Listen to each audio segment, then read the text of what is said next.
പള്ളിച്ചട്ടമ്പി തിയേറ്ററുകളിലേക്ക് എത്തിയിട്ട് 2 ആഴ്ച പിന്നിടുന്നു. എന്നോടൊപ്പം സംവിധായകൻ ഡിജോ ജോസ് ആന്റണി ചേരുന്നു. നമസ്കാരം. നമസ്കാരം. സ്വാഗതം. എന്തുണ്ട് വിശേഷം? സുഖം. എങ്ങനെ പോകുന്നു? സുഖമായിട്ട് പോകും. നിങ്ങളുടെ ടീമിന്റെ ഭാഗത്തു നിന്നുള്ള ചർച്ച നിലവിൽ ആഫ്റ്റർ 2 വീക്സ് എങ്ങനെയാണ്? ആക്ച്വലി തിയേറ്റേഴ്സിൽ നല്ല റെസ്പോൺസ് ആണ്. നമുക്ക് ഭയങ്കര ഇപ്പോഴും തിയേറ്ററിൽ ഇപ്പോൾ ഇന്നലെ സൺഡേസ് ആണെങ്കിൽ പോലും നല്ല ക്രൗഡും ആൾക്കാരെല്ലാം ഹാപ്പി ആയിട്ട് ഇറങ്ങി വരുന്നു. കൈയടീസ് ഉണ്ട്. So it's like happy. മൊത്തത്തിൽ ഒരു സന്തോഷം ഫീൽ. ഞാൻ ഡിജോന്റെ ഇൻസ്റ്റ ഒന്ന് സ്റ്റോക്ക് ചെയ്യായിരുന്നു. സാധാരണ ഡയറക്ടേഴ്സ് അല്ലെങ്കിൽ ബാക്കിയുള്ള ടെക്നീഷ്യൻസ് പ്രധാനപ്പെട്ട് നിൽക്കുന്നവരുടെയൊക്കെ അവർ പിൻ ചെയ്ത് വെക്കുന്ന പോസ്റ്റുകൾ അവരുടെ പ്രോജക്ട്സ് ആയിരിക്കാം, അവരുടെ അപ്കമിങ് പ്രോജക്ട്സ് ആയിരിക്കാം, പോസ്റ്റേഴ്സ് ആയിരിക്കാം. പക്ഷെ ഞാൻ കാണുന്നത് 2 ക്യൂട്ട് ഫാമിലി പടങ്ങളാണ്. ഡിജോന്റെ ഫാമിലി ചിത്രങ്ങളാണ്. ബാക്കിയൊക്കെ സിനിമയുടെ പോസ്റ്റേഴ്സ് ബാക്കിയുണ്ട്. ഞാൻ പറഞ്ഞ പിൻ ചെയ്ത് വെച്ചേക്കുന്നത്. U consider your family more than your work എന്നുള്ള രീതിയിൽ തന്നെയാണ് നിൽക്കുന്നത്. അങ്ങനെയാണ് ആഗ്രഹിക്കുന്ന ആള്. പക്ഷെ ഞാൻ ഭയങ്കര എന്താ പറയുക, പ്രൊഫഷണലി ഞാൻ ഭയങ്കര പണിയാണെന്നാണ് വീട്ടിലുള്ള സംസാരം. അല്ല, ബേസിക്കലി ഫാമിലിയാണ് ഇമ്പോർട്ടൻറ്റ് ആസ്പെക്ട് ഓഫ് ലൈഫ്. വേറെ ആരും ഉണ്ടാവില്ല. ഒരു ലൈഫിൽ എന്ത് പ്രശ്നം ഉണ്ടെങ്കിലും ഫാമിലി അല്ലേ നമുക്ക് ഉണ്ടാവും. ശരിയല്ലേ? വേറെ ആരും ഉണ്ടാവില്ല. അപ്പോൾ അത് മനസ്സിലാക്കി നമ്മൾ അവർക്ക് പറ്റുന്ന പോലെ, എന്നാൽ കഴിയുന്ന പോലെ ഞാൻ മാക്സിമം ഹെൽപ്പ് ചെയ്യാറുണ്ട്, സപ്പോർട്ട് ചെയ്യാറുണ്ട്. പക്ഷേ പോരാ എന്ന് വിശ്വസിക്കുന്ന ആളാണ്. ഈ പ്രൊഫഷണൽ കരിയർ റിലേറ്റഡ് ഈ പറഞ്ഞ പോലെ ഓട്ടോ അല്ലേ, പടവും മീറ്റിംഗ്സും പരിപാടിയൊക്കെ ആകുമ്പോൾ നമുക്കത് മാക്സിമം കുറഞ്ഞു പോകുന്നുണ്ട്. പക്ഷേ I am still working hard on that. Yes. ക്വീനില് you had no star cast, no star director ഇല്ല, സ്റ്റാർ റൈറ്റർ ഇല്ല, സ്റ്റാർ കാസ്റ്റ് ഇല്ല, ഒന്നും ഇല്ലാണ്ട് തൂഫാൻ അടിച്ചു തിയേറ്ററിൽ. സലീമിന്റെ ഇൻട്രൊഡക്ഷൻ കൂടി സിനിമയെ വേറെ രീതിയിലേക്ക് പോകുന്നു. ടു ഡയറക്ടർ ഏത് സ്റ്റാറിനെ അപ്രോച്ച് ചെയ്യാം നിലവിൽ മലയാളത്തിൽ, ആരടുത്തും പോയി പിച്ച് ചെയ്യാം എന്ന് പറയുന്ന ഈ ജേർണിയിൽ which is safer, which is harder? Nothing is safe. എനിക്ക് അങ്ങനെ തോന്നുന്നത്. ഒന്നും തന്നെ സേഫ് അല്ല. ബിഗ്ഗസ്റ്റ് സ്റ്റാർസിൻ്റെ കൂടെ വർക്ക് ചെയ്താലും എന്താ ഇപ്പോൾ കുറച്ചും കൂടെ നമുക്കൊരു എക്സ്പോഷർ ഉണ്ടാവും. ഈ പറഞ്ഞ പോലെ ആ പ്രോജക്റ്റ് വൈസ് കുറച്ചിപ്പോൾ ക്വീനൊക്കെ ചെയ്യാൻ നേരത്തെ എനിക്ക് തോന്നുന്നു ഞങ്ങൾ ആ എക്സ്പോഷർ ഉണ്ടാക്കിയെടുക്കേണ്ടത് ആ കാലഘട്ടത്തിൽ. സോഷ്യൽ മീഡിയ ഒക്കെ വരുന്ന ടൈമാണ്. മാക്സിമം ട്രെയിലറും ഇതും ഒക്കെ ചെയ്ത് പാട്ടുകളൊക്കെ ചെയ്ത് ഇവരെ ഒന്ന് പരിചയപ്പെടുത്തിയെടുക്കണ്ടേ ആ പിള്ളേരെ. പിന്നെ കോളേജ് മാക്സിമം യൂസ് ചെയ്തു. അതൊന്നും നമുക്ക് നായിക കൊടുത്ത ഹൈപ്പ്. അപ്പോൾ അതൊന്നും നമുക്ക് ഈ പറഞ്ഞൊരു സ്റ്റാർ വരുമ്പോൾ അതിൻ്റെ ആവശ്യം വരുന്നില്ല. അതാണ് അതിൻ്റെ ഒരു ഗുണം. പ്ലസ് മാർക്കറ്റിൽ അത് ഭയങ്കരമായിട്ട് റീച്ച് ആവും. പക്ഷെ എനിക്ക് തോന്നുന്നു ഇപ്പോഴത്തെ കാലഘട്ടത്തിൽ ഇപ്പം ഞാൻ ക്വീൻ ഞാൻ രണ്ടും ചെയ്തതാണ്. അപ്പം എന്നെ സംബന്ധിച്ചുള്ള ഇപ്പോഴത്തെ വാഴ ഗംഭീര സക്സസ് ആയിട്ട് കൊടുക്കുന്നു. സോ എനിക്ക് തോന്നുന്നു അൾട്ടിമേറ്റ്ലി സിനിമയാണ് സ്റ്റാർ. സിനിമ, the content, how the whole film is made നന്നായിട്ട് വന്നാൽ നന്നാവും. ഇത്രേ ഉള്ളൂ. ഓയ്യോ, അത് ഗംഭീരല്ലേ. അതൊരു എന്താ പറയാ, അതൊരു ഇൻഡസ്ട്രി ഹിറ്റല്ലേ. അത് ഭയങ്കര സംഭവമല്ലേ. അതിപ്പോൾ എന്താ പറയുക, അതൊരു അച്ചീവ്മെന്റ് അല്ലേ. ഇപ്പോൾ മലയാളം ഇൻഡസ്ട്രികൾ എല്ലാവർക്കും അത് മുന്നിൽ കണ്ട് സക്സസ്ഫുൾ ആയിട്ട് നിൽക്കാൻ പറ്റുന്നല്ലേ. അത് ഒരുപാട് പേർക്ക് ഇപ്പം ഞാൻ ക്വീൻ ചെയ്ത സമയത്ത് ഒരുപാട് പേർക്ക് അതൊരു ഞാൻ കേട്ടിട്ടുണ്ട്. കഥ പിച്ച് ചെയ്യാൻ പോകുമ്പോൾ പ്രൊഡ്യൂസേഴ്സിൻ്റെ അടുത്തൊക്കെ അതെ ക്വീൻ ഹിറ്റായില്ലേ, അപ്പം എന്താ സാറേ നമുക്കൊരു പടം ചെയ്തുകൂടെ എന്നൊക്കെ പറഞ്ഞ് കുറേ എന്നെ കാണാൻ വരുന്നവരും അങ്ങനെ കുറേ പേരൊക്കെ പറഞ്ഞിട്ടുണ്ട്. ബിക്കോസ് ദാറ്റ് വാസ് അവർക്ക് പറയാനൊരു സിനിമ എന്ന് പറയുന്ന പോലെ. അതുപോലെ ഇനിയിപ്പോൾ പ്രൊഡ്യൂസേഴ്സിന് ഭയങ്കര കോൺഫിഡൻസ് ആവും. Why can't we go for a short film, ചെറിയ സിനിമ ചെയ്തുകൂടെ, ബഡ്ജറ്റ് ഓറിയൻറ്റഡ് ആയിട്ട് we stick to the content എന്നൊക്കെ പറയുന്ന ഒരു വലിയൊരു തോട്ട് തന്നെ വരില്ലേ. അത് നല്ലതല്ലേ. ഇപ്പം നമ്മൾ വളരുന്നതനുസരിച്ച് നമ്മുടെ എല്ലാം മാറില്ലേ, ചുറ്റുപാട് മാറുന്നു, നമ്മൾ ടെക്നീഷ്യൻസ് വർക്ക് ചെയ്യുന്നത് മാറുന്നു, നമ്മൾ ചെയ്യുന്ന സ്കെയിൽ ഓഫ് സിനിമയും മാറുന്നുണ്ട്. ക്വീൻ എടുത്ത ബഡ്ജറ്റ് എത്രയാണെന്ന് എനിക്ക് അറിയത്തില്ല, ബട്ട് നമുക്കൊരു ഊഹം വെച്ചിട്ട് ഒരു ബഡ്ജറ്റ് ഫിക്സ് ചെയ്യാന്നുള്ളതല്ലേ. പള്ളിച്ചട്ടമ്പിയുടെ ബഡ്ജറ്റ് എത്രയായിരുന്നു, ഒരു റഫ് ഫിഗർ? അല്ല, അങ്ങനെ ഒരു റഫ് ഫിഗർ എനിക്ക് തോന്നുന്നു അത് പ്രൊഡ്യൂസേഴ്സിൻ്റെ അടുത്തായിരിക്കും സ്ട്രൈറ്റ് ആയിട്ട് ഡിസ്കസ് ചെയ്യും. ഇപ്പം നമ്മളൊക്കെ എന്ന് പറഞ്ഞാൽ അതിൻ്റെ ടെക്നീഷ്യൻസ് മാക്സിമം ഇപ്പോൾ ഞാൻ ചാർട്ട് ചെയ്ത് തന്നാണ്ട് 110 ഡേയ്സ് അങ്ങാണ്ട് ചാർട്ട് ചെയ്തു. ക്വീൻ ഉണ്ടായിരുന്നു 72 ഡേയ്സ് ഉണ്ടായിരുന്നു. അന്നത്തെ കാലത്ത് അത് ഉണ്ടായിരുന്നു. അതെ. പിന്നെ ഈ പറഞ്ഞ പോലെ അന്നും ഈ പറഞ്ഞ പോലെ നമുക്ക് കോളേജും ക്രൗഡും കുറേ പരിപാടിയൊക്കെ അന്നുണ്ടായിരുന്നു. അപ്പോൾ അന്നും ഡേയ്സിൽ എനിക്ക് തോന്നുന്നു ഡേയ്സിനെക്കാട്ടും കൂടുതൽ ആ ഡേയ്സൊക്കെ എത്രത്തോളം നമുക്ക് എഫക്റ്റീവ്ലി കോസ്റ്റ് കട്ട് ചെയ്ത് ചെയ്യാൻ പറ്റും എന്നുള്ളതാണ് എനിക്ക് തോന്നുന്നത്. ഇപ്പോൾ രാവിലെ 6 മണി തൊട്ട് നമ്മൾ നമ്മുടെ പണിക്ക് ഇറങ്ങാം, നമുക്ക് ചെയ്യാൻ പറ്റുന്ന അങ്ങനത്തെ കാര്യങ്ങളാണ്. അപ്പോൾ എനിക്ക് തോന്നുന്നു സിനിമയ്ക്ക് ആവശ്യമായിട്ടുള്ള ഇപ്പോൾ ഇതിൻ്റെ അകത്ത് നൈറ്റ് ഷൂട്ട്സ് ഉണ്ട് നമ്മുടെ പള്ളിച്ചട്ടമ്പിൽ, കുറേ ആക്ഷൻ സീക്വൻസസ് ഉണ്ട്, ലാസ്റ്റത്തെ ഒരു സെഗ്മെൻറ്റ് തന്നെ ഉണ്ടല്ലോ. അപ്പോൾ അത് 13 ദിവസം ചാർട്ട് ചെയ്ത് എനിക്കൊന്ന് 15-16 ദിവസം കൊണ്ട്, അത് 17 ആണോ എന്ന് എനിക്കറിയില്ല, അത്രയും ദിവസം കൊണ്ട് നമുക്കത് ചെയ്ത് തീർക്കാൻ പറ്റി. പിന്നെ മഴ ഒരു 15 ദിവസത്തോളം ബാധിച്ചിട്ടുണ്ട് ഒരു സിനിമ. ഞാൻ ഇല്ല, അങ്ങനെയൊന്നും ഉണ്ടായിരുന്നില്ല. പക്ഷെ മഴ ഒരു വലിയ ഫാക്ടറായിരുന്നു. കാര്യം നമ്മൾ മഴക്കാലത്താണ് ഷൂട്ട്. പക്ഷെ മഴ ഒരു രീതിയിൽ സിനിമയ്ക്ക് ഗുണം ചെയ്തിട്ടുണ്ട്. വിഷ്വലി ആ ഒരു ഭയങ്കരമായിട്ടൊരു മഴ നമുക്ക് ഒത്തൻറ്റിക് ആയിട്ട് കിട്ടിയിട്ടുണ്ട്. വിഷ്വൽ ലുക്സിൽ ഭയങ്കരമായിട്ട് ആൾക്കാർ പറയുന്നുണ്ട് എസ്പെഷ്യലി. അപ്പോൾ അതൊക്കെ നന്നായിട്ടും ഉണ്ട്. ഞാൻ പറഞ്ഞ ഇതിന് ലെഫ്റ്റും റൈറ്റും ഉണ്ടല്ലോ സിനിമയെ സംബന്ധിച്ചത്. ഒരു ക്യാമിയോയെ എത്രമാത്രം ഹൈഡ് ചെയ്താലും അത് പുറത്തേക്ക് വരുന്ന ഒരു സിറ്റുവേഷൻ ഉണ്ട്. ഇപ്പൊ നമുക്ക് അതിനെപ്പറ്റി സംസാരിക്കാം. പൃഥ്വിരാജ് എന്ന നടൻ ഈ പടത്തിനകത്ത് ഉണ്ട് എന്നുള്ള ഡീറ്റെയിൽസ് നേരത്തെ കിട്ടുകയും തെലുഗു മീഡിയ ഉൾപ്പെടെ നിങ്ങൾ ഇവിടെ പോയപ്പോൾ ടോവിനോട് ചോദിക്കുകയും ചെയ്തത് കാര്യമാണ്. ഇവിടെ എനിക്ക് ചോദ്യങ്ങൾ വന്നിട്ടുണ്ടാവും ഉറപ്പായിട്ടും.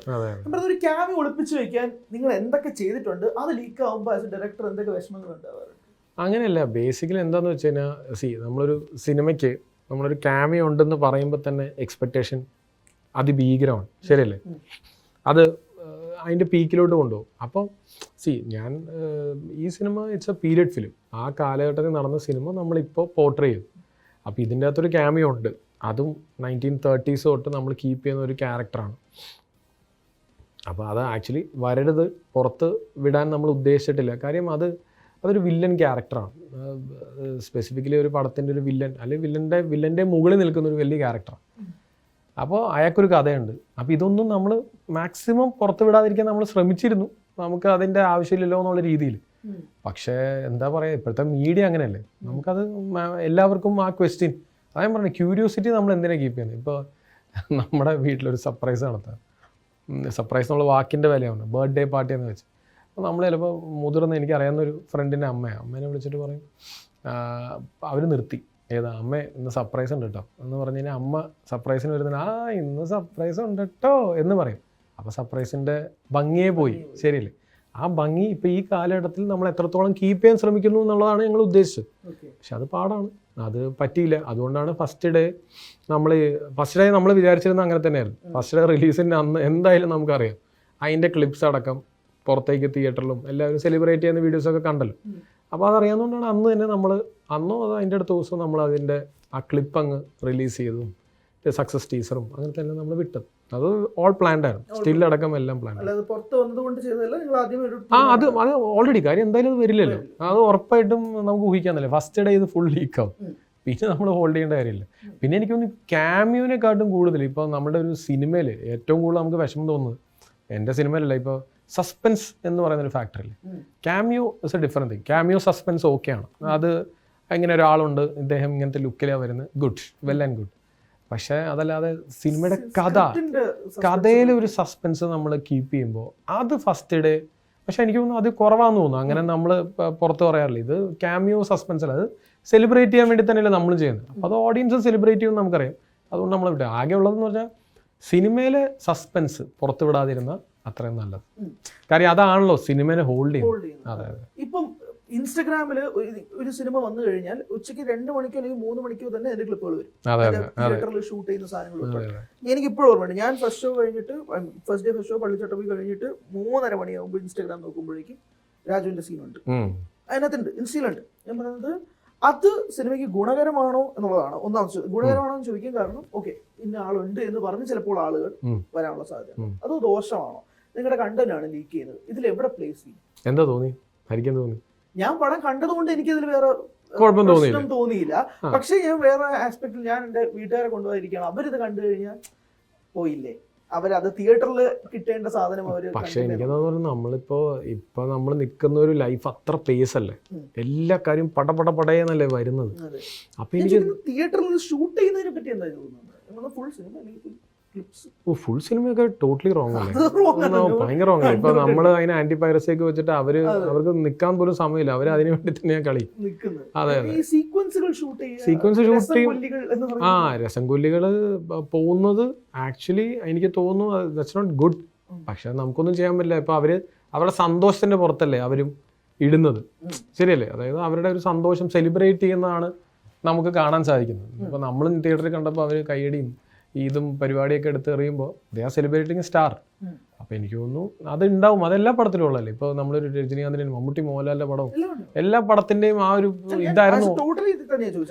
അപ്പോൾ എനിക്ക് തോന്നുന്നു അത് ഇതുവരെയുള്ള സിനിമകളിൽ അത് അങ്ങനെ തന്നെയാണ് വിട്ടിരിക്കുന്നത്. ഇപ്പോൾ നമ്മൾ എമ്പുരാൻ, ലൂസിഫറിലും ഒക്കെ നമ്മൾ ഇത് സെലിബ്രേഷൻ കണ്ടിട്ടുള്ളതുകൊണ്ട് ഐ തിങ്ക് നമ്മുടെ പടത്തിലും that was kept for a celebration. അപ്പോൾ അത് സെലിബ്രേറ്റ് ചെയ്തു, അവരിട്ടു. നമ്മളങ്ങനെ full cinema is something which is totally wrong and this clip is fine. Okay, നിങ്ങൾ റിലീസ് ചെയ്ത അടുത്ത ദിവസമാണ് പൃഥ്വിരാജും ബിജോയും കൂടെ ചേർന്ന് ഒരു പ്രസ് മീറ്റ് നടത്തുന്നത്. ആ പ്രസ് മീറ്റിന്റെ ഉദ്ദേശം എന്തായിരുന്നു? അതായത് പൃഥ്വിരാജിന് റിവീൽ ചെയ്യാനായിരുന്നു ഉദ്ദേശം, അതോ ഈ ഫസ്റ്റ് ഡേ റിവ്യൂവേഴ്സിന്റെ ഭാഗത്തു നിന്നുള്ള ബാക്ക്ലാഷ് തിരിച്ചു പിടിക്കാനായിരുന്നു ഉദ്ദേശം? എന്താ തോന്നി? ഇത് രണ്ടും തോന്നിക്കാണും. രണ്ടും തോന്നിയോണ്ടാണ്. അപ്പൊ എനിക്ക് തോന്നുന്നു രണ്ടും ഉദ്ദേശിച്ചിട്ടല്ല, നമ്മളിത് ആക്ച്വലി പ്ലാൻഡ് ആയിരുന്നു. പൃഥ്വിരാജ് കാര്യം എന്താ വെച്ചാൽ നമ്മള് ടൊവിനെ വെച്ച് നമ്മളൊരു പ്രസ് മീറ്റ് ചെയ്തിരുന്നു തലേ ദിവസം. സോ നമുക്ക് എന്താ വെച്ചാൽ ഒരു സിനിമ ഇറങ്ങുമ്പോൾ അതിന്റെ ഒരു പ്രൊമോഷൻ പ്ലാൻ ഉണ്ടാവുമല്ലോ. അപ്പോൾ തലേ ദിവസം ടൊവിനെ വെച്ചിട്ടാണെങ്കിൽ റിലീസിന്റെ അടുത്തോ അല്ലെങ്കിൽ അതിന്റെ തൊട്ടടുത്ത ദിവസവും നമ്മൾ രാജുവിനെ വെച്ചിട്ടും നമ്മളൊരു പ്ലാൻ ഉണ്ടായിരുന്നു.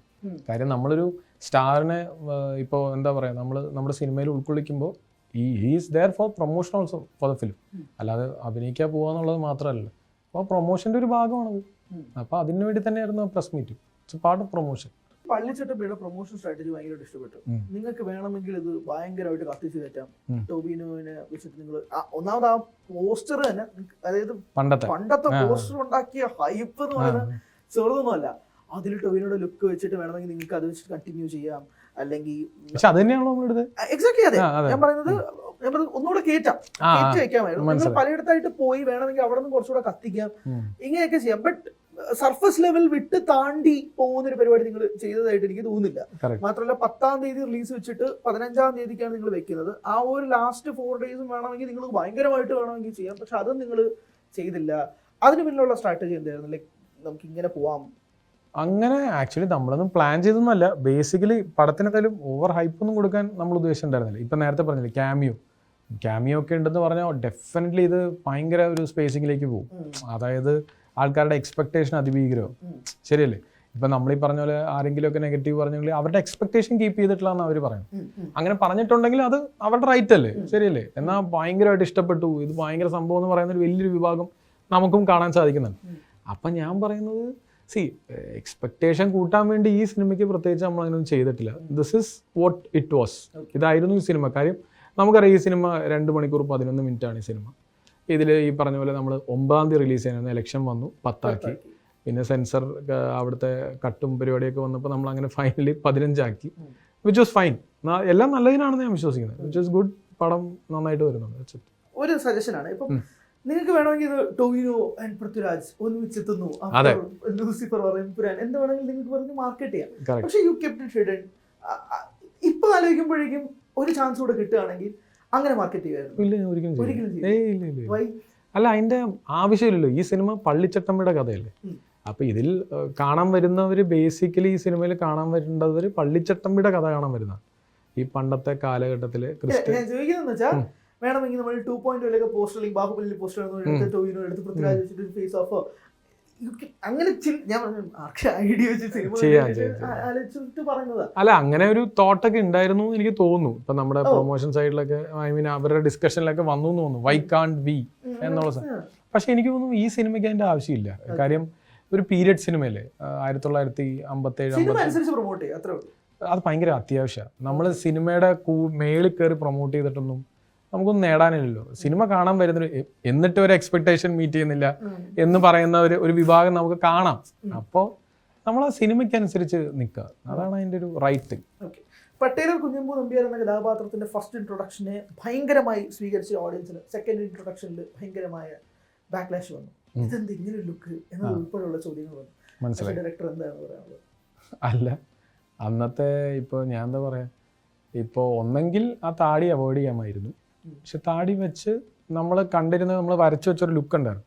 ആ ലുക്ക് അച്ചീവ് ചെയ്യാന്നുള്ളത് ഉണ്ടായിരുന്നുള്ളൂ. അത് കറക്റ്റായിട്ട് നമ്മളത് പ്ലേസും ചെയ്തിട്ടുണ്ട്. അത് വർക്കാവാത്തൊരു വിഭാഗം ഉണ്ടാവും, നമ്മൾ മനസ്സിലാക്കുന്നു. അപ്പൊ നമുക്ക് എന്ത് ചെയ്യാൻ പറ്റും? അത് ഓക്കെ, ഞാൻ പറഞ്ഞത് ദിസ് ഹാപ്പൻസ്. അതിന് നമുക്ക് അതായത് ഇപ്പൊ ഈ പറഞ്ഞ പോലെ അടുത്തൊരു വിഭാഗം എന്താ പറയാ, നെക്സ്റ്റ് സെറ്റ് ഇനിയിപ്പോൾ പട്ടേലർ കുഞ്ഞമ്പു നമ്പ്യാരുടെ ഇത് ചെയ്യുമ്പോൾ ചിലപ്പോൾ ഇതിനെ റെക്ടിഫൈ ചെയ്യാം. അത്രയല്ലേ ഉള്ളൂ. ഇതിപ്പോ എന്ത് രീതിയിൽ വന്നാലും പറയാനുള്ളവരാണെങ്കിൽ പറയും. ശരിയല്ലേ? അപ്പൊ നമ്മൾ നോക്കേണ്ട കാര്യമില്ല. സുരാജ് വെഞ്ഞാറമൂട് പറഞ്ഞൊരു കാര്യം, ജനഗണമന 2 എന്ന് പറഞ്ഞൊരു സംഭവമേ ഇല്ല, അത് ഡിജു വെറുതെ പറഞ്ഞുണ്ടാക്കിയതാണ്, ഞാൻ പോലും പറഞ്ഞിട്ടില്ല എന്നുള്ളത്. I have seen so many videos seeing that Jana Gana Mana 2 is A scam. അങ്ങനെ ഒരു പരിപാടി പള്ളിച്ചട്ടമ്പി 2 ആണെങ്കിൽ അടുത്തത് വരാം, അതിന് വരുമല്ലോ എന്നുള്ളത് ആർക്ക് പറഞ്ഞോളാം. അങ്ങനെയൊക്കെ വെച്ചിട്ടുണ്ട്. ഈ സെക്കൻഡ് പാർട്ട് പരിപാടി എന്ന് അവസാനിപ്പിക്കും, അതോ അങ്ങനെ ഉണ്ടെങ്കിൽ തന്നെ ആകെ ഒരു പടമല്ലേ നമ്മൾ സെക്കൻഡ് പാർട്ട് പറഞ്ഞിട്ടുള്ളൂ. അതെന്ന് പറയുന്നത് ജനഗണമനയാണ്. അത് നമ്മൾ പറഞ്ഞിട്ടുമില്ല, ശരിയല്ലേ? നമ്മൾ അതിന്റെ ഒരു ആന്റിസിപ്പേഷൻ കൊടുക്കുന്നതാണ്, ശരിയല്ലേ? ജനഗണമന 2 മാർക്കറ്റിംഗ് വീഡിയോസും സിനിമയിലില്ല. അല്ല, അതാ ഞാൻ പറഞ്ഞത്, ജനഗണമനയുടെ നമ്മളായിട്ട് ഇങ്ങനെ എഴുതി കാണിച്ചിട്ടൊന്നുമില്ല, ശരിയല്ലേ? Which usually happens. ഇപ്പൊ കറന്റ്ലി എല്ലാ സിനിമയ്ക്കകത്തും ഷും എന്ന് പറഞ്ഞ് വരും, ശരിയല്ലേ? അപ്പൊ അങ്ങനെ നമ്മൾ എഴുതി കാണിച്ചില്ല. But still that is something. ഒരു 8 ദിവസമോ 10 ദിവസമോ ഷൂട്ട് ചെയ്തതാണ്. ആൻഡ് അതിന്റെ ഓൾറെഡി ഷൂട്ട് ചെയ്തതാണ് ജനഗണമനയുടെ. ജനഗണമന എക്സാക്ട്ലി. അതിന്റെ ട്രെയിലറും അതെല്ലാം അത് തന്നെ റെപ്ലിക്കായിരുന്നു. അപ്പോൾ ഇനി നമ്മൾ ചെയ്യാൻ പോകുന്ന അതിൻ്റെ സ്ക്രിപ്റ്റാണ്, which is what we are working. ഇപ്പോൾ ഈ പറഞ്ഞ പോലെ ഒരു പീരിയഡ് സിനിമ നമ്മൾ 2019 തൊട്ട് നമ്മൾ സ്വപ്നം കണ്ടിട്ടാണ്, വിച്ച് ഹാപ്പൻ ടു ബി എന്താ റിലീസ് ചെയ്തത് 2026-ലാണ്. അപ്പോൾ അതിൻ്റെ കറക്ഷൻസും അതിനെ എന്തുമാത്രം നമ്മൾ ചെയ്ത് ഇനിയും നമുക്ക് വർക്ക് ചെയ്യേണ്ടതായിട്ടുണ്ട് എന്ന് നമ്മൾ മനസ്സിലാക്കുകയാണ്. കാലഘട്ടം ഓരോ ഫ്രൈഡേസും മാറിക്കൊണ്ടിരിക്കും. സോ ജനഗണമന 2.0 2 എന്ന് പറയുന്നത് റെലവൻ്റ് ആവണമെങ്കിൽ എല്ലാ ഈ പറയുന്ന പോലെ അപ്ഡേഷൻസ് വേണം, സ്ക്രിപ്റ്റ് പരമായിട്ട് അപ്ഡേഷൻസ് വേണം. അതായത് ഈ തമിഴ് പടം 3 ഇറക്കണമെങ്കിൽ പുതിയ സിനിമകൾ അതുപോലെ ഇല്ല, നമുക്ക് അത് റെലവൻ്റ് ആയിരിക്കണം. ജനഗണമന അന്ന് 2022-ൽ റെലവൻ്റ് ആയിരുന്നു. അപ്പോൾ അത് ബേസിക്കലി അങ്ങനെ സംസാരിക്കുന്ന ഒരു സിനിമയും കൂടെ ആയതുകൊണ്ട് ഇനി ചെയ്യുമ്പോൾ അത് അത്ര റെലവൻ്റ് ആയിരിക്കണം, ശരിയല്ലേ? അപ്പൊ അരവിന്ദ് രാമസ്വാമിയുടെ അരവിന്ദ് സ്വാമിനാഥന്റെ പേഴ്സണൽ ലൈഫ് മാത്രമല്ല നിങ്ങൾ ഉദ്ദേശിക്കുന്നത്, there should be socio-political issues. എന്തും ആവാം. അത് അതിൻ്റെ ഒരു ഡിസ്കഷനും കാര്യങ്ങളുമാണ് നടക്കുന്നത്, മനസ്സിലായില്ലേ? സോ ദാറ്റ് ഈസ് സംതിങ് ഞങ്ങൾക്ക് തന്നെ അതൊന്ന് എക്സ്പ്ലോർ ചെയ്ത് കിട്ടണം, മനസ്സിലായില്ലേ? അത് ഞങ്ങൾക്കത് കറക്റ്റ് സാധനം ക്രാക്ക് ചെയ്ത് 1-2 വേർഷൻ ക്രാക്കായി. പക്ഷേ സ്റ്റിൽ ഈ പറയുന്നത് പോലെ ഞങ്ങൾ വീണ്ടും റീറൈറ്റിംഗ് പ്രോസസ്സൊക്കെ നടത്തിക്കൊണ്ടിരിക്കുകയാണ്. അങ്ങനെയാണ് ആ സിനിമ വരേണ്ടത്. അല്ലാതെ അതിനെ നമ്മൾ ചുമ്മാ പിടിച്ച് ഇതാ പിടിച്ചോ എന്ന് പറഞ്ഞാൽ എഴുതേണ്ട കാര്യമല്ല. പിന്നെ ഇതിൽ ഇപ്പോൾ പള്ളിച്ചട്ടമ്പിയുടെ അവസാനം കാണിക്കുന്നത് എന്താണെന്ന് വെച്ച് കഴിഞ്ഞാൽ ബേസിക്കലി പട്ടേലർ കുഞ്ഞമ്പു നമ്പ്യാരുടെ കഥ. അതൊരു നല്ലൊരു സിനിമയാണത്. അപ്പോൾ അതാണ് നമ്മൾ ഉദ്ദേശിച്ചൊരു point. That is yet to be told. പള്ളിച്ചട്ടമ്പിയുടെ ബേസിക്കലി അവൻ ആ നാട് കാത്തു, അല്ലേ? കണ്ടില്ല, ഹരി കണ്ടില്ല? അത് അറിയാം നിങ്ങൾ, അത് നമുക്ക് പിന്നീട് ഡിസ്കസ് ചെയ്യാം. പക്ഷെ ഞാൻ പറഞ്ഞത് ബേസിക്കലി പള്ളിച്ചട്ടമ്പിയുടെ ദൗത്യം അവൻ അവിടെ ആ നാടിന്റെ രക്ഷകനാണ്. അതാണ് നമ്മൾ അവിടെ കാണിക്കുന്ന അതിൻ്റെ ഒരു ബേസിക് എൻഡ്.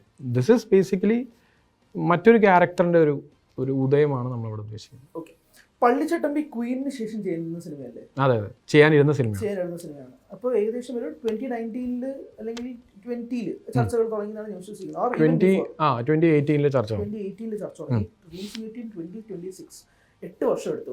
ഇത് ഒരു സിനിമ നമ്മൾ പണിപ്പുരയിൽ വെച്ചിട്ട്, ചില സിനിമകൾ ഞാൻ കേട്ടിട്ടുണ്ട്, അത് പെട്ടിയിലായി കഴിഞ്ഞാൽ ഇനി റിലീസ് ചെയ്തിട്ട് കാര്യമില്ല, കാരണം അതിന്റെ ടൈം പീരീഡ് കഴിഞ്ഞു, ഇനി അത് ആളുകൾ എത്തിച്ചിട്ട് കാര്യമില്ല. Do you believe in that? ഈ സിനിമ അപ്പോൾ ഇറക്കേണ്ടായിരുന്നോ, അതോ ഇത് ഡിലേ ആയത് കാരണം എന്തെങ്കിലും ഇഷ്യൂസ്? അങ്ങനെയൊന്നും എനിക്ക് തോന്നുന്നില്ല. അല്ല, പീരിയഡ് സിനിമ ഭയങ്കര കോഷ്യസ് ആയിട്ട് ചെയ്യണം. ഞാൻ നേരത്തെ പറഞ്ഞ പോലെ ഇപ്പോൾ സിനിമ കാണുമ്പോൾ, ട്രെയിലർ കാണുമ്പോൾ പോലും എനിക്ക് കുറേ റിവ്യൂസ് വന്നിരുന്നു, വിച്ച് ഇസ് പോസിറ്റീവ്. അവർ പോസിറ്റീവ് റിവ്യൂസിൻ്റെ ഒപ്പം തന്നെ പറയുന്നത് ഡയലോഗ്സിലും പ്രസൻറ്റേഷനിലും ഒക്കെ ഡ്രാമ ചെറുതായിട്ട് ഫീൽ ചെയ്യുന്നുണ്ടെന്നുള്ളൊരു പോയിന്റ് വരും. ബേസിക്കലി ആ കാലഘട്ടത്തിലെ ആൾക്കാർ സംസാരിക്കുന്ന രീതികൾ അതായിരിക്കില്ലേ, ശരിയല്ലേ? ഇപ്പോൾ നമ്മുടെ അപ്പനോ അപ്പൂപ്പന്മാരുടെ അടുത്തോ നമുക്ക് മച്ചാനെ എന്തൊക്കെയുണ്ട് വിശേഷം നമുക്ക് പറയാൻ പറ്റില്ലല്ലോ. അല്ലെങ്കിൽ അത് നമ്മുടെ സംസാര ശൈലിയല്ല.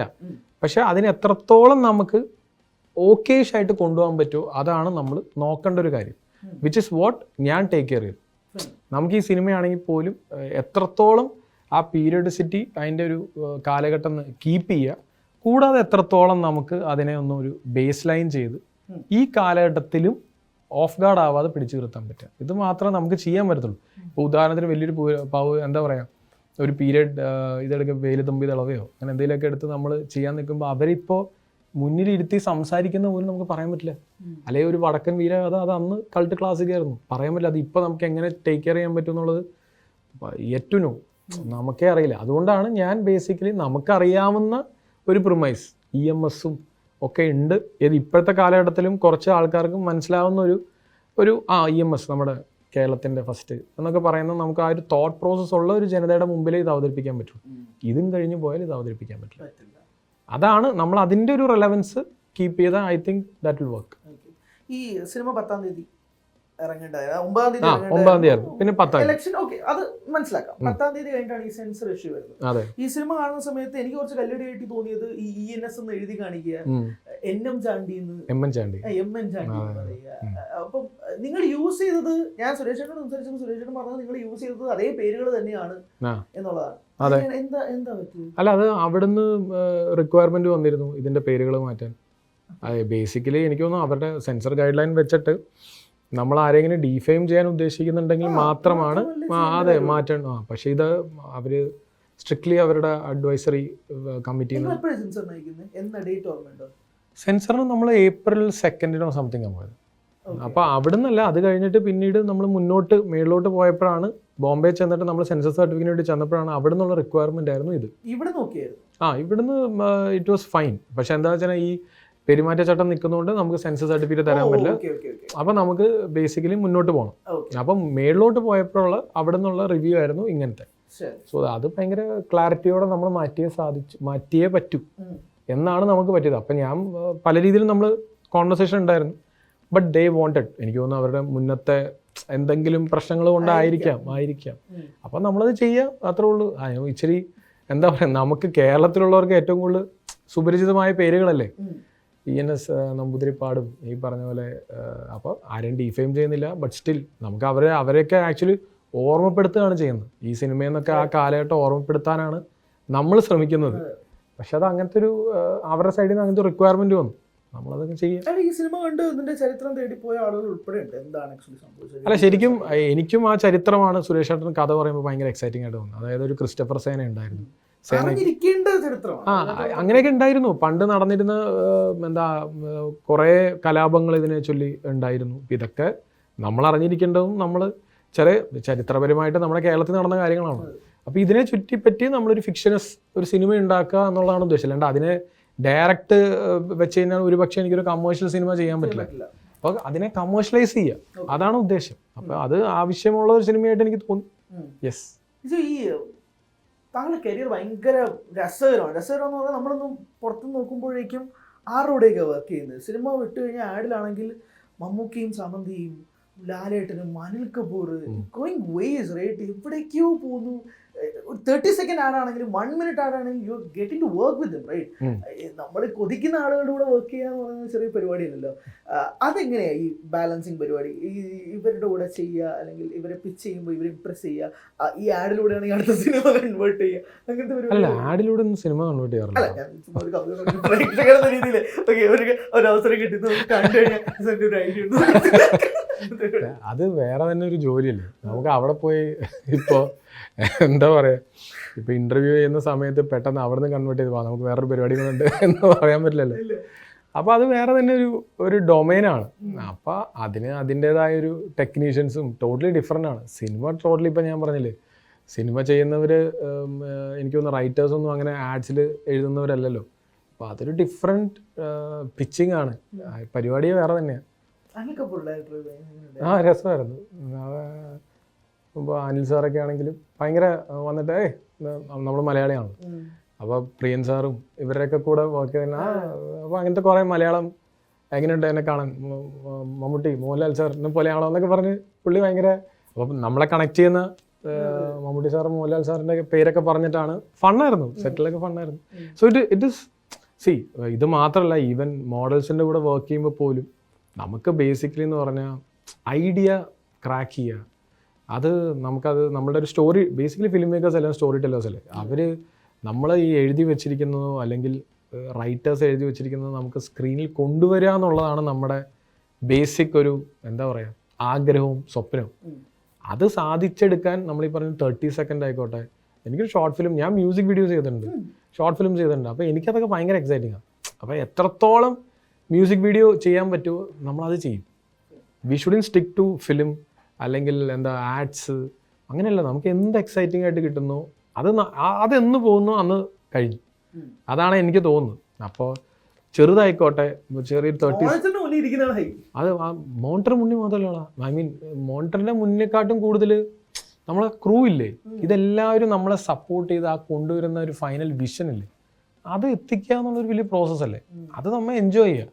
അതിൻ്റെ എന്ന് കെട്ടിടക്കുന്ന മതി കുറേ ആയില്ലേ എന്ന് തീർന്നാൽ തീർന്നു, അത്രേ ഉള്ളൂ എന്നാണ് എനിക്ക് തോന്നുന്നത്. അപ്പോൾ ആ കിക്ക് അതാണല്ലോ ഇപ്പോഴും ലെജൻസ് നമ്മൾ കാണുന്നത്. ഇപ്പോഴും മലയാള സിനിമ ചെയ്യുന്നു, അല്ലെങ്കിൽ ഹിന്ദി സിനിമകൾ ചെയ്യുന്നു ഇവരൊക്കെ. അപ്പം അങ്ങനത്തെ ലെജൻസ് ഉള്ള അവരെ കണ്ടു പഠിക്കുക എന്നുള്ളതാണ് ബേസിക് പോയിന്റ്. ഇവരൊക്കെ ഇപ്പോഴും സിനിമ ചെയ്യുന്നു, ഇവരുടെയൊക്കെ സിനിമ ഇപ്പോഴും അപ്ഡേറ്റഡ് ആയിട്ട് കാണുമ്പോൾ അതാണ് നമുക്ക് കിട്ടുന്ന ഒരു എനർജി. പക്ഷെ ഇപ്പോ ഞാൻ പറഞ്ഞിട്ടൊരു നമ്മുടെ ക്വീൻ എടുക്കുന്ന സമയത്ത് സ്ട്രഗിൾസ് ഉണ്ടാവും, ഇത് എത്തിക്കാൻ പറ്റുമോ, ഇത് ഓടുവോ എന്നുള്ള ചോദ്യങ്ങളൊക്കെ ഉണ്ടാകുന്നിടത്ത് you reached a point where production കമ്പനീസായിട്ട് മീറ്റിംഗ്, ചർച്ചകൾ. എനിക്കിത് ഭയങ്കര വേറെ ഏതോ ലോകം അല്ല. Basically hard work is in it. ഞാൻ അതൊന്നും അല്ലെന്നല്ല പറയുന്നത്. പക്ഷെ നമ്മൾ ഡ്രീം ചെയ്ത ഒരു അല്ലെങ്കിൽ നമ്മൾ സ്വപ്നം കണ്ട ഒരു പരിപാടിയിലേക്ക് നമ്മൾ എത്തുക എന്ന് പറയുന്നതിനകത്തൊരു ഒരു ഒരു റിയാലിറ്റിയിലേക്ക് നമ്മൾ പിച്ച് ചെയ്യുക, അങ്ങനത്തെ രീതിയിലേക്ക് വന്നിട്ടുണ്ട്. See I'm stepping into your shoes എന്ന് ആലോചിക്കുമ്പോഴാണ് ഞാനിത്. അല്ല, ബേസിക്കലി ഹാർഡ് വർക്ക് ആണ് എല്ലാവരും. പിന്നെ എനിക്കൊന്നും നല്ലപോലെ എല്ലാവരും സപ്പോർട്ട് ചെയ്തു. ഇപ്പോൾ സിനിമ എന്ന് പറയുന്നത് ഡയറക്ടർ മാത്രമല്ലോ, ഹോൾ ടീം അതിൻ്റെ അകത്ത് ഇൻവെസ്റ്റ് ഉണ്ട്. ഇപ്പോൾ പ്രൊഡ്യൂസർ ആയിക്കോട്ടെ, റൈറ്റർ ആയിക്കോട്ടെ, എല്ലാവരുടെ ഒരു വലിയ എഫേർട്ട് ഉണ്ട്. സിനിമ ആഡ് ആണെങ്കിലും അതേപോലെ തന്നെ ഒരു ഹോൾ യൂണിറ്റ് ഇസ് ദെയർ. ഇവരുടെ എല്ലാവരുടെ അധ്വാനം, ഇവരുടെ ഡെയിലി വർക്കല്ലേ. നമ്മൾ എനിക്ക് തോന്നുന്നു ഇത് ചെയ്ത് ചെയ്ത് ചെയ്ത് ഐ തിങ്ക് സ്റ്റിൽ നമ്മൾ ആ പഴയ ക്വീൻ ചെയ്യുന്ന അതേ മൂടി തന്നെയാണ്. ആക്ച്വലി അങ്ങനെയൊന്നുമില്ല. എനിക്ക് തോന്നുന്നു ഫസ്റ്റ് പടത്തിൽ നമുക്കൊരു സക്സസ് തന്നുകൊണ്ടാന്ന് തോന്നുന്നു. പിന്നെ അല്ല അങ്ങനെയൊന്നുമില്ല. എനിക്ക് തോന്നുന്നു basically this is what I am. ഞാനിങ്ങനെയാണ്, എന്നെ അറിയാവുന്നവർക്കും പേഴ്സണലി അറിയാം, ഞാനിങ്ങനെ സംസാരിക്കുന്നത്. അപ്പോൾ അല്ലാതെ ഗ്രൗണ്ടഡ് ആയിട്ട് തോന്നുന്നുണ്ടെങ്കിൽ നല്ലത്, ഇത്രേ ഉള്ളൂ. അല്ല എനിക്ക് തോന്നുന്നു വർക്ക് ചെയ്തുകൊണ്ടിരിക്കുക. That is the intention and that is A thought. Okay, ഒരു നമ്മളിപ്പം മലയാള സിനിമയിലും തമിഴ് സിനിമയിലും കമ്പയർ ചെയ്യല്ല, പക്ഷേ മലയാളത്തിൽ എനിക്ക് ഭയങ്കര സന്തോഷം ഉണ്ടാകുന്ന കാര്യം you have A writer, you have A director. രണ്ടുപേരുടെ വിഷയം കൂടെ കൾമിനേറ്റ് ചെയ്തുകൊണ്ടാണ് നമുക്കൊരു ഫൈനൽ പ്രോഡക്റ്റ് കിട്ടുന്നത്. അവിടെ എന്ന് പറഞ്ഞാൽ writer, director, story, screenplay, dialogue, direction എന്ന് പറയുന്നത് ഒരാളിലേക്ക് പലപ്പോഴായിട്ട് ചുരുങ്ങി പോകാറുണ്ട്. ഡിജോ എപ്പോഴും ചെയ്യുന്നത് റൈറ്ററിൻ്റെ കൂടെ വർക്ക് ചെയ്യുക എന്നുള്ളതാണ്. അത് എത്രമാത്രം കംഫർട്ടബിൾ ആണ്? Have you ever thought of writing your own script? ഇത് രണ്ടുമാണ് ചോദ്യം. ഞാൻ എഴുതാൻ ഉദ്ദേശിച്ചിട്ടേ ഇല്ല. ബേസിക്കലി ബിക്കോസ് എനിക്ക് നെവർ ആസിൻ ഇനിയിപ്പോൾ അങ്ങനെയൊക്കെ ഒരു ആഗ്രഹം തോന്നിയ ഉണ്ടായ നമുക്ക് ചെയ്യാൻ ഇതുവരെ ഞാൻ ചിന്തിച്ചിട്ടില്ല. ബേസിക്കലി എനിക്ക് എന്താ വെച്ചാൽ എനിക്ക് എപ്പോഴും ഒരു കൗണ്ടർ, ഒരു ഫൈറ്റിനോ ഒരു കോൺവെർസേഷനോ ഒരാൾ വേണം. ഇപ്പോൾ നീ ഇവിടുന്ന് ചോദിച്ചാലേ എനിക്ക് ഉത്തരം പറയാൻ പറ്റത്തുള്ളൂ. അല്ലാതെ നമ്മളെ സംബന്ധിച്ചോളം ഇപ്പോൾ ഹരി ചുമ്മാ പറഞ്ഞുകൊണ്ടിരിക്കുന്നതിൽ അർത്ഥമില്ലല്ലോ. അപ്പോൾ എനിക്ക് അതുപോലെ ഒരു റൈറ്റർ വേണം, റൈറ്ററോ റൈറ്റേഴ്സോ വേണം. അവരെഴുതണം. അവരെഴുതി തന്നു കഴിയുമ്പോഴേ എനിക്ക് ചിലപ്പോൾ പേന കൊണ്ട് ഒന്ന് കുറയ്ക്കാനോ അല്ലെങ്കിൽ കൂട്ടാനോ സാധിക്കും. അങ്ങനെ വിശ്വസിക്കുന്ന ഒരാളാണ്. അപ്പോൾ എനിക്കത് ഭയങ്കര ഇമ്പോർട്ടൻ്റ് ആണ്. Writer is very important. And ഈ പറഞ്ഞ പോലെ മറ്റ് ഇൻഡസ്ട്രി ചെല്ലുമ്പോൾ മറ്റ് ഇൻഡസ്ട്രിയാണ്, നമ്മുടെ മലയാളത്തിൽ പോലും റൈറ്റർ ഡയറക്ടേഴ്സ് ഇല്ലേ, അവരെ നമ്മൾ ഭയങ്കരമായിട്ട് റെസ്പെക്ട് ചെയ്യാം. എക്സാക്ട്ലി. പക്ഷേ ഞാൻ പറയുന്നു ഇപ്പൊ റൈറ്റേഴ്സ് ഡയറക്റ്റ് ചെയ്യുന്നുണ്ട്, കറക്റ്റ്. അപ്പം ഞാൻ പറയുന്ന റൈറ്റർ ഡയറക്ടറാണ്, അവരാണ് ഏറ്റവും എന്താ പറയുക ഹെർക്കൂലിയൻ ടാസ്ക് എനിക്ക് തോന്നുന്നു. കാര്യം അവർ സക്സസ് അച്ചീവ് ചെയ്യുന്നു, അവരിത് ചെയ്യുമ്പോൾ നമുക്ക് ഭയങ്കര സർപ്രൈസാണ്. അതായത് അതൊരു വലിയ സംഭവമായിട്ടാണ് ഞാൻ കാണുന്നത്. കാര്യം എന്താ വെച്ചാൽ നമ്മളെ സംബന്ധിച്ചോളം എനിക്കൊരു റൈറ്റർ ഇല്ലാതെ എനിക്ക് മൂവ് ചെയ്യാൻ പറ്റില്ല, ലെഫ്റ്റോ റൈറ്റോ പറ്റില്ല. ഞാൻ അങ്ങനത്തെ ഒരാളാണ്. കറക്റ്റ് എനിക്ക് ആ പൊസിഷൻ കിട്ടണം. എനിക്ക് അവിടെ നിന്ന് പേപ്പറിൽ കിട്ടിയാൽ മാത്രമേ എനിക്ക് എൻ്റെ തോട്ട് വരത്തുള്ളൂ. ബേസിക്കലി ഐഡിയയിലൊക്കെ ഡിസ്കഷനിലൊക്കെ ഞാൻ ഉണ്ടാവും. പക്ഷെ I need writer, proper writer. എനിക്ക് ഈ പറഞ്ഞ പോലെ റൈറ്റർ ഡയറക്ടേഴ്സ് പറഞ്ഞാൽ അവരുടെ അപ്പം തോട്ട്, അവരുടെ വിഷൻ എന്തായിരിക്കും? അവർ ഭീകരന്മാരല്ലേ, അവർ എഴുതുക, ഡയറക്റ്റ് ചെയ്യുക. സോ അതൊരു ഡിഫറെൻറ്റ്, എന്നാൽ ജനസ് എന്നൊക്കെ പറയാം, വേറൊരു തോട്ടാണ്. എന്തായാലും ഞാൻ ആ ഷൂയിലേക്ക് വന്നിട്ടില്ല ഇതുവരെ. അങ്ങനെ ഒരു റൈറ്റർ എപ്പോഴും നമ്മുടെ റൈറ്റ് ഹാൻഡ് ആയിട്ട് കൂടെ ഉണ്ടാവുന്നത് നമുക്ക് എപ്പോഴും ഗുണം ഉണ്ടായിട്ടുള്ളൂ എന്ന് തന്നെയാണ് വിശ്വസിക്കുന്നത്. എനിക്ക് ബേസിക്കലി അങ്ങനെ ഷൂട്ടിംഗ് സെറ്റിലൊന്നും വേണമെന്നില്ല. ഇപ്പം എൻ്റെ റൈറ്റർ പ്രീ ആണ് ഏറ്റവും ഇമ്പോർട്ടൻറ്റ്. അവിടെ റൈറ്റേഴ്സിൻ്റെ കൂടെ നമ്മൾ വർക്ക് ചെയ്തില്ലെങ്കിൽ ഞാൻ പേപ്പേഴ്സ് പ്രോപ്പറായിട്ട് കിട്ടിയിട്ട് ഞാൻ തുടങ്ങുന്ന ആളാണ്. അല്ലാതെ അതിന് മുന്നേ നമ്മൾ സെറ്റിൽ വന്നിരുന്ന അങ്ങനത്തെ പരിപാടികളൊന്നും ഇല്ല. ചെറിയ ചെറിയ ചേഞ്ചസ് ഒക്കെ എന്തായാലും സ്പോട്ട് ഇംപ്രൊവൈസേഷൻ ഒക്കെ ഉണ്ടാവും. അതല്ലാതെ എല്ലാം പ്രീ തന്നെ ചെയ്ത് തീർക്കണം. എന്ന് വിശ്വസിക്കുന്ന ആളാണ്. ക്വീൻ പോലെ സ്റ്റാർസ് ഒന്നും ഇല്ലാതെ കണ്ടന്റ് ഡ്രിവൻ ആയിട്ടുള്ള സിനിമ ഇനി ഡിജെ ചെയ്യും. Because I know you have pressures from the production sides. ഏതെങ്കിലും പിച്ച് ചെയ്യുകയാണെങ്കിൽ നമുക്ക് ഇന്ന സ്റ്റാറിലേക്ക് പോകാം. പക്ഷെ പൃഥ്വിരാജ്, നിവിൻ, ടൊവിനോ, പൃഥ്വി ഇങ്ങനെ അപ്ഗ്രേഡിങ് റൈറ്റ്. അപ്പോൾ അങ്ങനെ പോകുമ്പോൾ തിരിച്ച് വിത്ത് ഓൾ ന്യൂ പീപ്പിൾ ഒരു സിനിമ ഉണ്ടാകാൻ സാധ്യതയുണ്ട്. അല്ല, ഉറപ്പായിട്ടും എനിക്ക് കഥയാണ് നമ്മുടെ ഹീറോ. മാർക്കറ്റ് ഡിമാൻഡ് എന്നാണ് ക്വസ്റ്റ്യൻ. ചിലപ്പോൾ ഡിജോയ്ക്ക് ആഗ്രഹം ഉണ്ടാവും. ഇപ്പൊ പ്രത്യേകിച്ച് വാഴയൊക്കെ എങ്ങനെ അടിച്ചിട്ട് വെക്കുമ്പോൾ നമുക്ക് അങ്ങനത്തെ ഡിജോന്റെ മാർക്കറ്റ് അടുത്ത പടം അങ്ങനൊന്നുമില്ല. അത് ഞാൻ പറഞ്ഞേ, എനിക്ക് ഇഷ്ടപ്പെടുന്ന സിനിമകളിൽ ഇപ്പൊ യൂത്തിനെ സെൻട്രിക് ചെയ്തിട്ടാണ് ചെയ്യേണ്ടതെന്നുണ്ടെങ്കിൽ ഡെഫിനറ്റ്ലി ചെയ്യണം. ഇപ്പോഴല്ലേ ചെയ്യാൻ പറ്റൂ, ശരിയല്ലേ? ക്വീൻ്റെ സമയത്ത് അതിൽ സത്യം പറഞ്ഞാൽ ഫസ്റ്റ് പടം നമുക്കൊരു സ്റ്റാറിനെ വെച്ച് ചെയ്യാൻ പറ്റിയ നല്ലതാണെന്ന് ചിന്തിക്കും. അന്ന് റിസ്ക് എടുത്ത് നമുക്ക് എക്സാക്ട്ലി നമുക്ക് എനിക്ക് തോന്നുന്നു നല്ല കഥ വന്നാൽ ഡെഫിനറ്റ്ലി ചെയ്യണം. അതല്ല ഇപ്പോഴത്തെ ഫിലിം മേക്കിംഗ് നമുക്ക് എക്സ്പ്ലോർ ചെയ്യാൻ പറ്റുവാണെങ്കിൽ അത്ര നല്ലതല്ലേ. എന്താ പറയുക, ന്യൂ കമേഴ്സ് ആണെങ്കിൽ നമുക്ക് ചിലപ്പോൾ അത്ര എക്സ്പ്ലോർ ചെയ്യാൻ പറ്റും. അൾട്ടിമേറ്റ്ലി ന്യൂ കമേഴ്സിനെക്കാട്ടും കൂടുതൽ ഇപ്പോൾ കോണ്ടന്റ് ആണ്. ഏറ്റവും കൂടുതൽ നല്ല കോണ്ടന്റ് വരുന്നത് നമ്മുടെ മലയാള സിനിമയാണ്. അപ്പോൾ ഇപ്പം നമ്മൾ പുറത്തൊക്കെ ചെല്ലുമ്പോൾ അവർ പറയുന്ന കേട്ടോ, നമുക്കും അറിയാം ബേസിക്കലി നല്ല നല്ല സിനിമകൾ ഇവിടുന്ന് വരിക. അപ്പോൾ എത്ര നല്ല കോണ്ടന്റ് വരുന്നു, അത് അർഹിക്കുന്ന ഇപ്പോൾ ന്യൂ കമേഴ്സ് ആണ് അതിന് വേണ്ടതെന്ന് നമുക്ക് തോന്നിയാൽ definitely we should go for that. 2 weeks front വിചാരിച്ചതുപോലെ തന്നെ സിനിമ പോയിട്ടുണ്ടോ? എങ്ങനെയാണ്? ഫസ്റ്റ് ഡേ വിചാരിച്ച അത്രയും വന്നില്ല. പക്ഷെ അത് കഴിഞ്ഞിട്ട് ഡെഫിനറ്റ്ലി ഫാമിലീസും തിയേറ്ററിലേക്ക് നമ്മൾ ഈ പറഞ്ഞാൽ നമ്മൾ ഉദ്ദേശിച്ച ക്രൗഡ് വന്നപ്പോൾ they are receiving it very very well. So ഹാപ്പിയാണ്. നെക്സ്റ്റ് സ്റ്റെപ്പ് പതുക്കെ വരട്ടെ. പ്ലാൻസ് ഉണ്ട്, ലൈക്ക് ചർച്ചകൾ. അല്ല, നമ്മൾ കഥകൾ കേൾക്കുന്നു, നല്ല നല്ല കഥകൾ കേൾക്കുന്നു, പുതിയത് കേൾക്കുന്നു. നല്ലത് വരട്ടെ. Thank you so much. കൂടുതൽ വാർത്തകൾക്ക് news 18 Keralam YouTube channel subscribe ചെയ്യുക.